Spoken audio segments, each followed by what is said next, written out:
Now we're going to kick off today with a lovely special person who I like a lot, and that is Wei Chan, who is the managing director of the CGF. Now he's a little under the weather, so be kind to him. I think I'll get a fist bump, not a hug, this time around. Hi, Wei Chan. Elbow. How are you? Good, thank you. Hi, everyone. Sorry. Good to see you all. Hope you're all well. Are you all well? Yeah?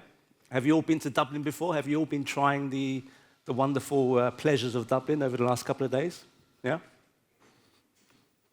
No? Are we awake? Are we here? Are we jet-lagged? Most of you are from Europe, aren't you? So you shouldn't be jet-lagged, no excuse. But anyway, thank you for coming and welcome to Dublin.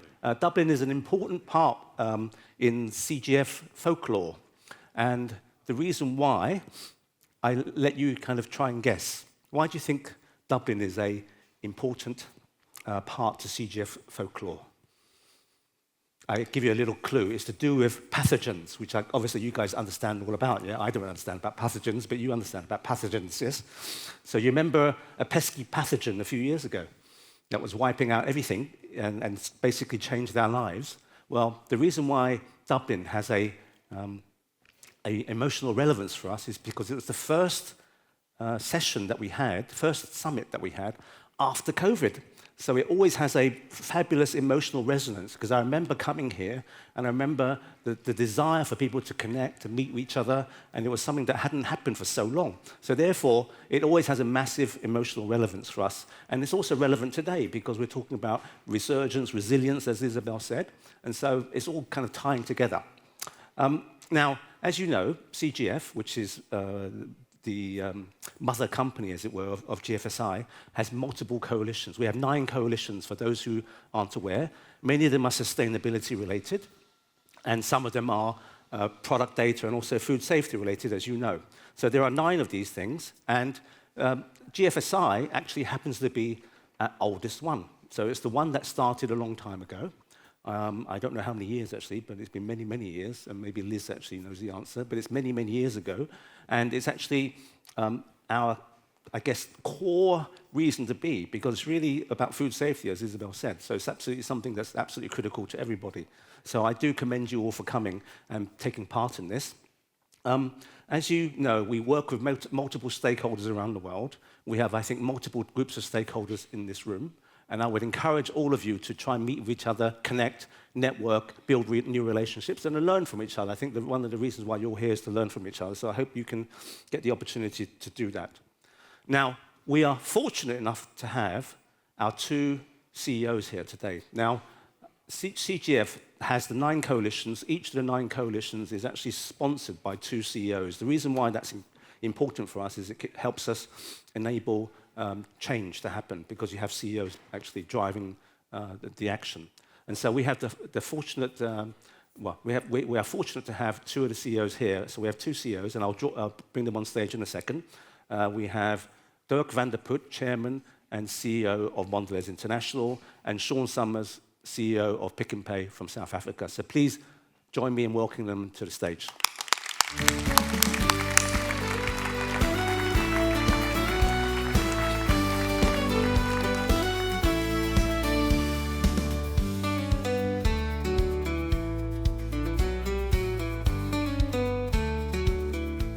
John? Yeah, hey, how are you? I'll fist bump. No. How are you, Sean? Okay? Good to see you. Good, all good.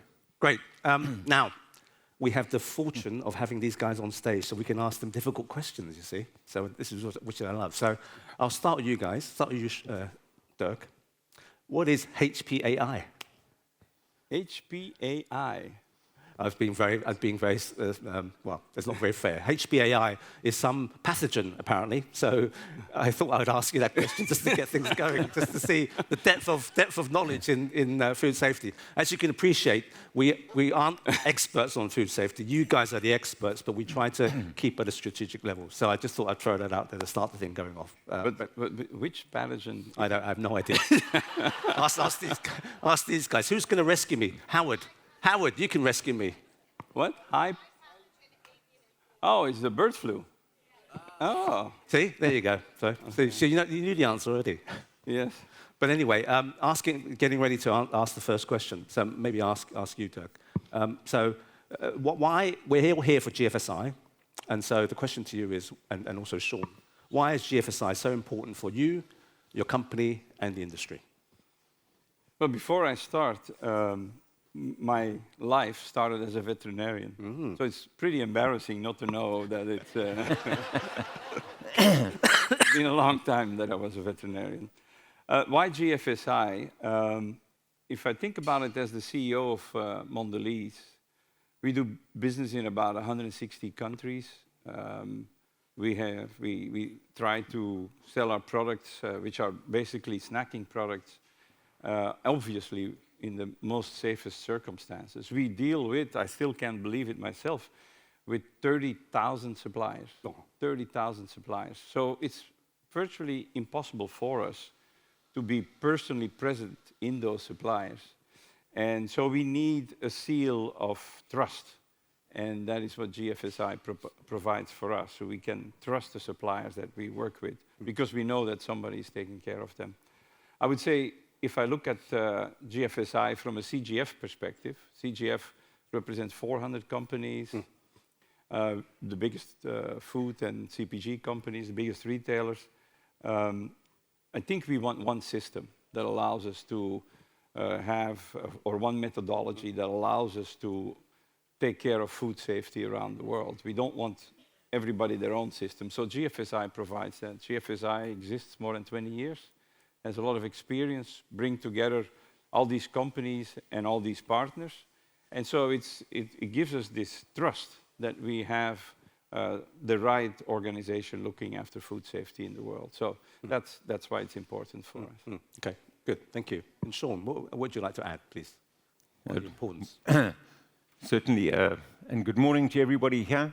I certainly am not the toddler in the room. I've had about a 17-year break out of CGF, or CIS as it used to be known, and it's just great to be back here.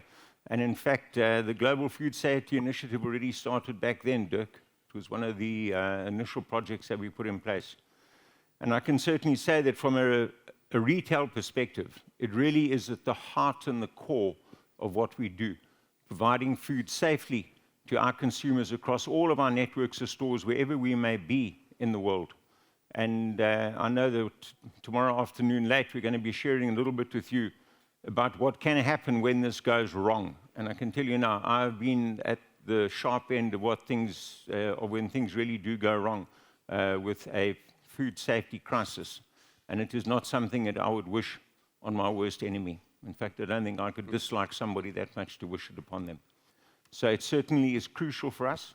And as Dirk says, you know, I think that a lot of the interaction and some of the, when we get into the breakout sessions and stuff, is going to be working out how we can harmonize ourselves to a far greater degree. Because I think present in this room here, for the various bodies that we have, we do represent the system that does feed the world from farm to fork. So this is certainly a serious topic. And I know that in certain companies, it's maybe not taken as seriously as it should be. So it's a pleasure to be here, and it's a pleasure to be with you. Great, thank you. The next question to both of you would be, we've established why GFSI is important for you and the industry. We've done a lot of work over the last few years. Obviously, there's more that we can do. We always aspire to do more, get better in everything that we do on a regular basis. What do you hope to achieve, or what do you hope that the coalition achieves over the next, I don't know, three or so years? What are the few things that you think that we need to absolutely drive forward to make an even bigger difference to where we are today? Well, I think we just talked about the importance of GFSI. For me, and when you talk about the coalition, these 9 coalitions, GFSI is a coalition. I think we're trying to elevate the trust in the system. If GFSI has a big role to play in food safety globally, it has to build up its credibility and its trust with the different partners. That means the food companies, the retailers, but also governments. And so I think the GFSI has set off on a journey to try to increase that trust. It's called Race to the Top. And I think the progress we will make in the coming years against that is going to be absolutely critical. I would focus on one aspect of that, which is the reliability of the audit. Right. GFSI, through the partners, the CPOs, the CBs, and the auditors itself, goes and checks. And we need to assure that those audits are done to the right standards, because if those audits are not done the right way and we have surprises, then the whole system starts a little bit to collapse and the trust goes away. So for me, that is absolutely critical, that we constantly try to raise the bar and to put in place a more reliable and more trustable food safety system. That's absolutely number one. I think at the base are the auditors, so the education, the recruitment, the retaining of them, I think is absolutely important. A big part of the system are the CPOs, the certification program owners. They're absolutely critical. I think a dialogue with them on how do we do that is also something that we need to work on, because they are the ones that actually have the systems in place. And so I think a dialogue with them, which we're kicking off, in fact, today, is very important for us. And then I would say the third thing that I would mention is transparency. It is important that everybody can see where those audits are being done, is giving the certificates, when were the certificates given. And so we're insisting on an online database that has that transparency. I think that's going to also be a very big step for the industry. So 3 very core themes. Sean? I think similarly, if you look at where we are currently, and I suppose in a way it's analogous because I see PwC building next door. If we have a look at the auditing profession across the world, I mean, they have a standard that they work to. I mean, the IFRS standards, there are various standards that it's held to. And I think that one of the things that we need to deal with as we move forward is getting a greater level of harmonization of the various processes that are there, because food safety is a non-compete area. This is not a competitive area in our business. And I mean, in truth, the single most important person is not even in this room today, and that's a consumer. Right.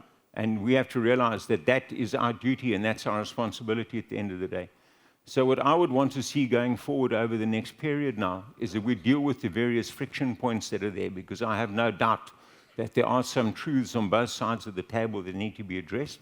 And I think that if one can get together in a collaborative way and deal with that, and deal with the source, so to speak, which are the standards, and then we have to apply ourselves to really what is the important things for us, and that is the application, because it's in the application where these things fall down at the end of the day. And that's where we really have to apply ourselves assiduously. Great, thank you. So there you go. You heard it from the CEOs themselves. Hopefully they've managed to re-emphasize the importance of GFSI and also some of the priorities that we have going forward to improve the auditing system, to make sure that we keep the consumer firsthand, to think about ways of improvement, to improve the dialogue, to actually, and also try to create a little bit more transparency. So there you have it from the CEOs. Please join me in congratulating the CEOs and thanking them for coming. Thank you. Thank you. Thank you.